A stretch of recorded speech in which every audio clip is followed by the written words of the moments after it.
بسم اللہ الرحمن الرحیم۔ السلام علیکم میرے بھائیوں اور بہنوں، اللہ کی توفیق سے ایک مرتبہ پھر ماہ رمضان اپنی برکتوں اور اپنی رحمتوں اور بخشش کے ساتھ آ رہا ہے۔ اس ماہ کے 720 گھنٹے جو ہیں، ان کا ایک ایک لمحہ ہمارے لیے بہت قیمتی ہے۔ تو اس ماہ رمضان کی تیاری کے لیے ہمیں کیا کرنا چاہیے؟ ہمارے نبی کریم صلی اللہ علیہ وآلہ وسلم نے ماہ رمضان کا کیسے استقبال کیا؟ ہمارے ساتھ موجود ہیں ام ایان، تو آئیں جانیں ان سے حدیث کی روشنی میں۔ نحمدہ ونصلی علی رسولہ الکریم، اما بعد فاعوذ باللہ من الشیطان الرجیم، بسم اللہ الرحمن الرحیم۔ نبی کریم صلی اللہ علیہ وسلم کو 2 ماہ پہلے ہی سے استقبال رمضان کا احساس رہتا تھا۔ آپ صلی اللہ علیہ وسلم دعائیں شروع کر دیتے: اللہم بارک لنا فی رجب و شعبان و بلغنا رمضان۔ اے اللہ، ہمارے رجب اور شعبان میں برکتیں فرما اور ہمیں خیریت کے ساتھ رمضان تک پہنچا۔ آمین۔ آپ صلی اللہ علیہ وسلم ممبر پر کھڑے تھے تو آپ صلی اللہ علیہ وسلم فرمانے لگے: ماذا یستقبلکم ماذا تستقبلون۔ حدیث کا مفہوم ہے کہ آپ صلی اللہ علیہ وسلم نے صلی اللہ علیہ فرمایا: وسلم۔ دیکھو کون آ رہا ہے۔ حضرت عمر کھڑے ہوئے کہنے لگے: یا رسول اللہ، اواحی نزل، کیا وحی آئی ہے؟ تو آپ صلی اللہ علیہ وسلم نے صلی فرمایا: اللہ علیہ وسلم۔ لا، نہیں۔ پھر آپ صلی اللہ علیہ وسلم نے فرمایا: ماذا یستقبلکم ماذا تستقبلون۔ تو حضرت عمر رضی اللہ تعالیٰ عنہ کہنے لگے: یا رسول اللہ، کیا کوئی دشمن حملے کے لیے آ رہا ہے؟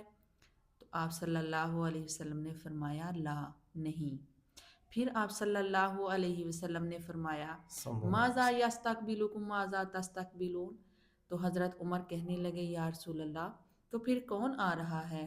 تو آپ صلی اللہ علیہ وسلم فرمانے لگے: رمضان آ رہا ہے۔ سبحان اللہ۔ خوب انداز تھا ہمارے نبی کریم صلی اللہ علیہ وآلہ وسلم کا صحابہ کے دل میں رمضان کی عظمت، اہمیت اور ہیبت بٹھانے کا۔ رمضان ایک خاص مہینہ ہے جو اللہ کی رحمتوں کو لینے کا مہینہ ہے۔ رمضان میں جہنم کے دروازے بند کر دیے جاتے ہیں اور جنت کے دروازے کھول دیے جاتے ہیں۔ ایک فرض 70 فرضوں کے برابر ہو جاتا ہے اور ایک نفل فرض کے برابر ہو جاتا ہے۔ اللہ تعالیٰ کا عرش پہلے آسمان پر آ جاتا ہے تو اللہ تعالیٰ کی طرف سے اعلان ہوتا ہے: حل من مستغفرین، کیا ہے کوئی مجھ سے معافی مانگنے والا، میں اسے معاف کروں؟ حل من تائبین، کیا ہے کوئی مجھ سے توبہ کرنے والا، میں اس کی توبہ قبول کروں؟ حل من سائلین، کیا ہے کوئی مجھ سے مانگنے والا، میں اسے عطا کروں؟ یہ 3 آوازیں 24 گھنٹے آسمانوں پر چلتی رہتی ہیں، اور پھر ایک فرشتہ اعلان کرتا ہے: یا باغ الخیر اقبل، اے نیکی کے چاہنے والے آگے بڑھ۔ اور دوسرا فرشتہ کہتا ہے: یا باغ الشر ادبر، اے گناہوں میں ڈوبے ہوئے انسان واپس آ جا، اللہ کی رحمت میں آ جا۔ سبحان اللہ۔ حضرت کعب ابن حجرہ سے مروی ہے کہ آپ صلی اللہ علیہ وسلم نے صحابہ کرام سے فرمایا: احضر المنبر، ممبر کے قریب ہو جاؤ۔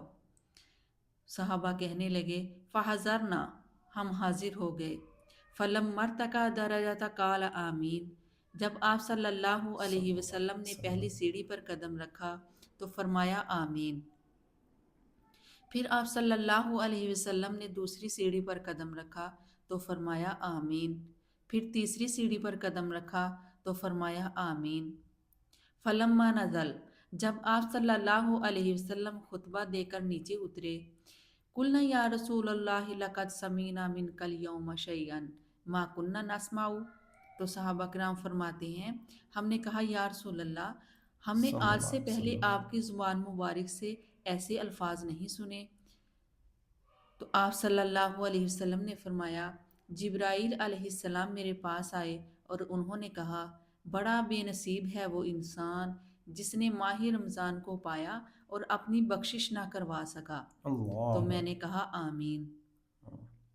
جب دوسری سیڑھی پر قدم رکھا تو جبرائیل علیہ السلام نے کہا: بڑا خسارے میں رہا وہ انسان جس کے سامنے آپ صلی اللہ علیہ وسلم کا صلی اسم اللہ علیہ مبارک وآلہ آئے وسلم۔ اور آپ پر درود نہ بھیجے۔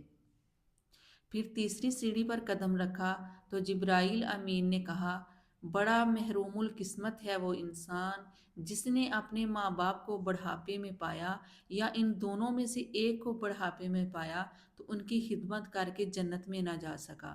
استغفر اللہ، اللہ اکبر۔